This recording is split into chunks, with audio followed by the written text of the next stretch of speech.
All right, so now what we're going to do is we are going to build up more specific tone in this space and also add some compressed charcoal to the mix. All right, you don't have to jump right to compressed charcoal. You can stay with the vine charcoal and keep layering up more tone. Something that I recommend as you do start layering up tone, or I guess two things. One, I think I mentioned this before, but as you think about layering tone, I highly recommend that you work from the sort of background of the space and slowly move forward. The way the illusion of space lays itself out on a page typically is the deepest spaces are towards the top of the composition.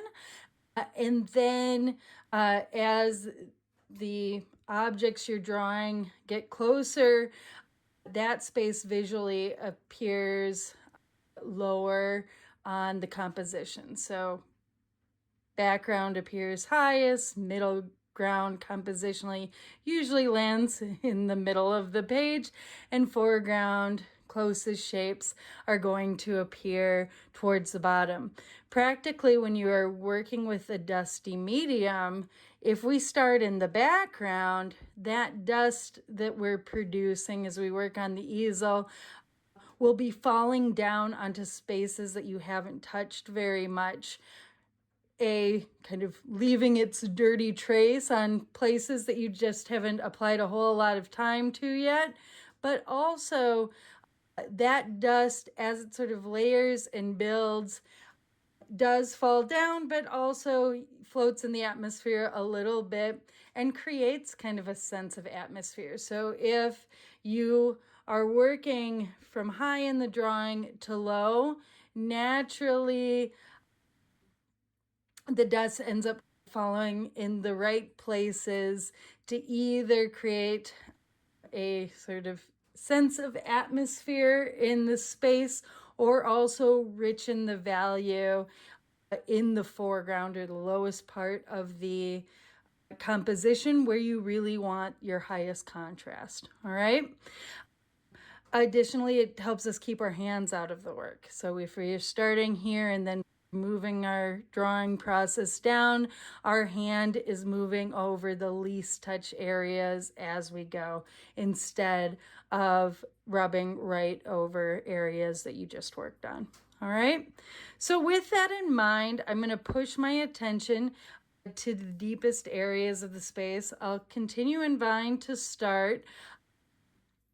And I'm going to just lay a little bit more tone over the deepest spaces. I'm getting the ceiling plane to recede a little bit this way. And I'm also just dropping a little bit more value on the back wall. What you're going to notice is I am really riding over a lot of the work that I've already done. Very light touch, very soft shapes. But what I'm doing that for is I want there to start to feel like there's a little bit of a gradient, a little bit of moving backwards in my space already. Just with that one layer of material, you can see that I've set the deep space back a bit more. I'll do it one more time. This time I might extend the way. So this is going to be 3 new layers of value laid over my deep space. And yep, I'm losing my brights, but I'm working additively with the charcoal right now. It is just going to make the brights that I do lift appear that much brighter because I'm developing a darker, richer space, deep space for them to contrast. And I rode over the chairs, I rode over the wall, I rode over kind of everything in that space as if I was creating an atmosphere before I start pulling out the objects. So it's atmosphere that flows behind and in front of the deep space of the room. All right. After I get that atmosphere laid in, I'm now going to turn my attention to some of the deeper, darker objects that I'm seeing sitting on the back wall. I could add these little picture frames in specifically with my vine charcoal, but I'm going to actually change. I broke this a little prematurely. In your kit that I gave you, I have shared a very square, broad looking stick of charcoal. This is classified as a compressed charcoal, but when you lift it up, you're going to feel that it's pretty lightweight. It's a brand called Alpha Color Charcoal. It's one of my very favorite charcoals to buy. Comes in packs of 10 or 12 actually, and it's very inexpensive compressed charcoal because you'll feel it. It's not very compressed.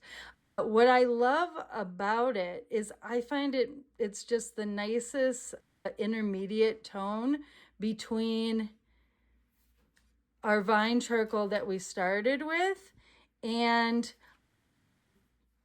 a more densely compressed. You probably either have a General's brand, or I think this is Faber-Castell. So they're either going to be square sticks or round sticks, but they feel heavier and they're a more densely compressed charcoal. Same material that's in the compressed charcoal pencil that we used at the previous step. But yeah, the compression is a little bit more open. I break them into 1 inch or less pieces so I can use the tool on its side. You'll notice right away it brings a bit stronger, darker tone with a single layer, but it really does erase as easily as the vine charcoal. You aren't really pressing a lot of material into the paper. It just has a really nice dense blackness that sits lightly on the surface of the paper without a lot of pressure. And you shouldn't use much pressure. Patience, not pressure, meaning work in light layers of material with light pressure rather than trying to get darker tone just by pushing deeply into the surface. So you can break this charcoal down to a size that you think works for the shapes that you want to fill. Something like that. But the other thing I recommend is just grabbing a piece of printer paper. I usually fold it in half so it has a little bit more resistance. I think I folded it in quarters. And use it like a straight edge that you can work up to, but also give yourself permission to draw over that edge a little bit to claim a nice solid line. This is an even more rewarding step when you work with an eraser, which I'll do in a minute. Oops. So I'm just going to pull these in and then I'll do the eraser step. All right, so I'm just getting some tone laid in for the series of picture frames that I'm seeing on my back wall. This does not, I'm not terribly worried about where these shapes start and stop. I'm going to work back into that reductively in a minute. So something like that. I'm going to pull it over, work up to my straight edge for this. The fireplace in the deep space. Get those red bricks supported with a bit more tone Again, my chairs are going to step in front, but I don't worry too much. If we can, for seamless tonal work, if you can take advantage of the way things overlap just a little bit so that you have tone that is without uninterrupted to the edge of the form, that form looks even more spatial when you lay it in front. I'm going to put a little bit more tone on my mantle. I know it looks like I'm losing shapes right now. And I'm also going to put a little bit more tone, just supporting my back wall. I'm seeing shadows back there. I really want that space to recede as a shadowy space before I start pulling the light that's coming through the windows out. Okay. All right, now I'm going to switch to an eraser. I'm going to work with my straight edge. And having my eraser kind of half on the paper and half on my drawing. I'm going to start pulling out light.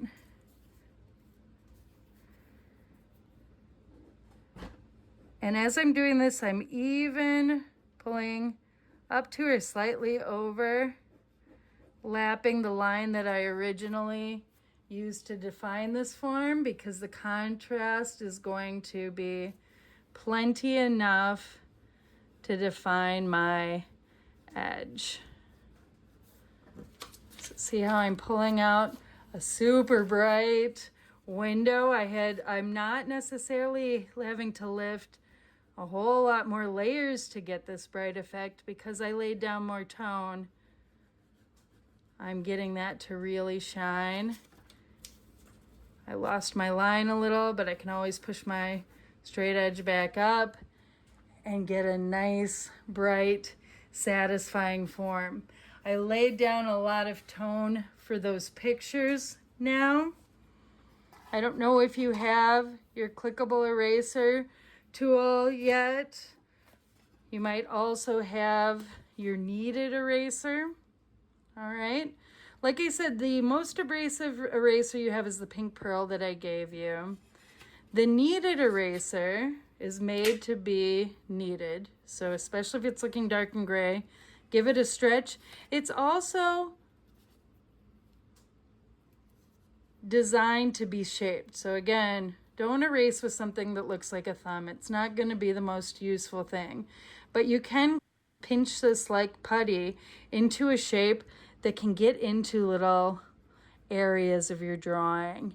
And you can really pinch it into corners. So now I'm just going to lift some slightly light, soft light into my picture frames so it starts looking like they might change color, have some imagery in them. Maybe some of them are a little lighter than others, so we get a suggestion that something's going on back there on that wall.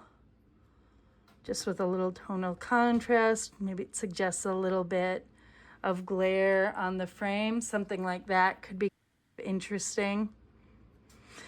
There's not a ton of abrasive material in a kneaded eraser. There's some, but more what is making its magic is it when you clean it and stretch it apart and open up its texture a little bit, it gets quite sticky, and so it's lifting by getting the charcoal to stick to it. It's also a great tool for cleaning up the abrasive and paper residue that's left behind by your pink pearl eraser, which can annoy people. I think a lot of people don't like the pink pearls because they do leave so much dust. But just revisit it with the kneaded eraser after, and it will do a great job of cleaning that mess up. I will lift this.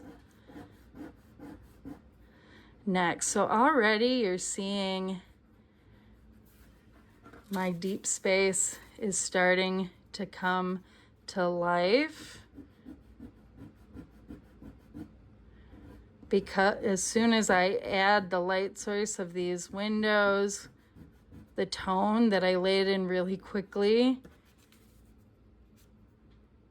initially starts becoming more and more convincingly shadow instead of just a little bit of charcoal. So things are really starting to recede.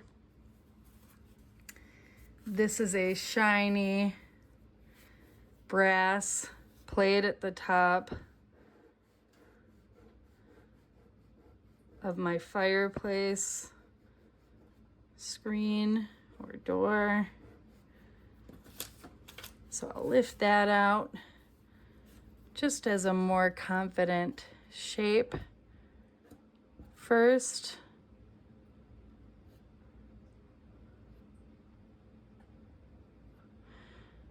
Working reductively again, see how I'm turning my eraser just like I do with the charcoal to really use it as a tool. You want your erased lines not to be corrections, but those erasers are meant to be as useful a drawing tool as your pencil is. All right, this is a brick fireplace, so this could be a point that I also, if I was doing it really thoughtfully, I'd probably take a ruler and get a little bit of map notes, but just to claim a little bit of textural context. Just pull through a few reductive lines, and again, I'm doing this all with the edge of my kneaded eraser. If you ever do dull out your edge of your pink pearl eraser, just find an X-Acto knife and pull it back into shape-ish, and then sand it on your sanding block a little bit. That will get you back to a very functional tool.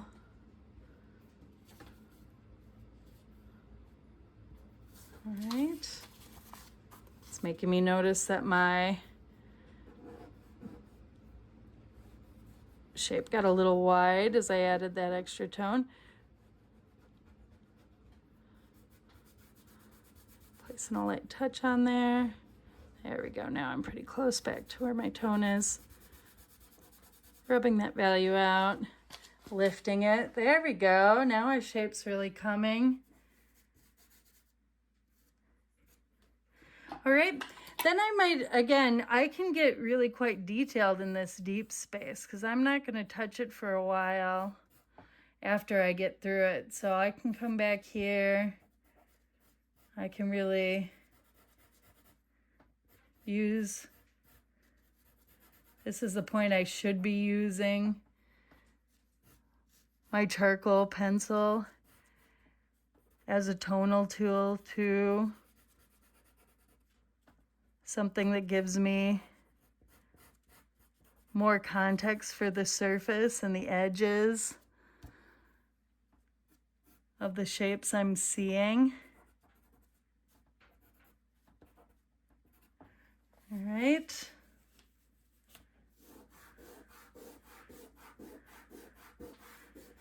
I want to get a mid-tone, so I'm taking some of the value that was already existing in. I'm using my finger. Often it's a good tool, but if you are working smaller and you want a little bit more precision, I also included a blending stump, also known as a tortillon, in your drawing kit. It's a rolled up piece of paper.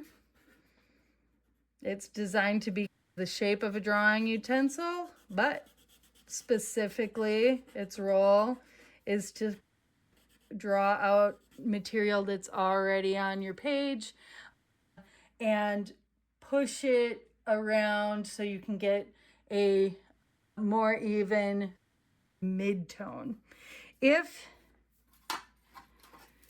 Now, especially in a charcoal drawing, your blending stump can get dirty quickly. It can also get dull. Of course, we use our sanding block again. It will clean it right up. It'll also allow you to hone the shape just like you do your drawing pencil.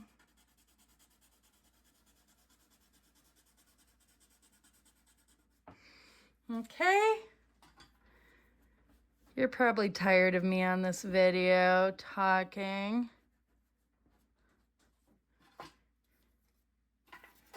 So I'll quit soon.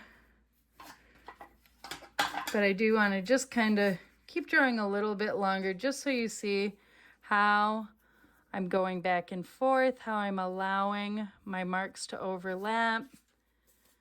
I also actively try not, if I lay down a tone, I blend it in a different direction than I laid it down. That allows it to hit a different side of the paper fiber, which helps it stick and helps it build. Also, as you layer tone, just like we did with our ground, if you really want it to be able to stick without undoing your work, quickly change directions as you lay it down.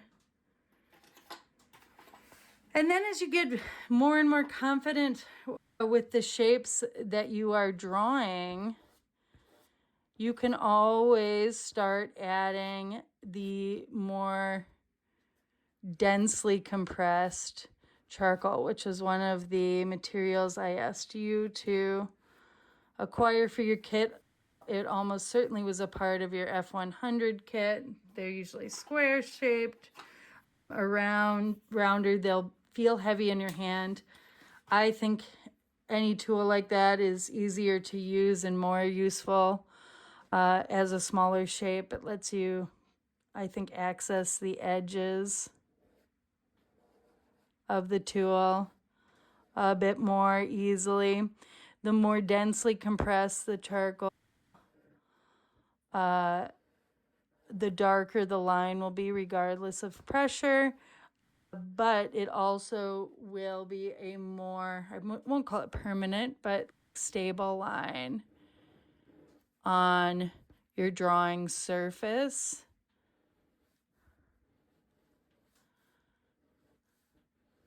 That translates to slightly harder to erase. If I'm making a tonal drawing and I define something like with a line, I will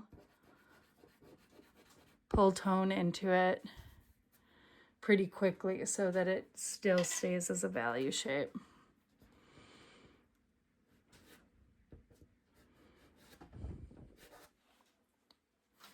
Hopefully you kind of see where I am going and I'm not laboring this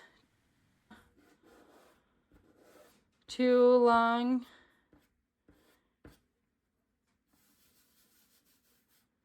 In the next video, I'll probably have this entire space to the point of the deep space here, and then we can look a little bit at getting foreground texture to happen.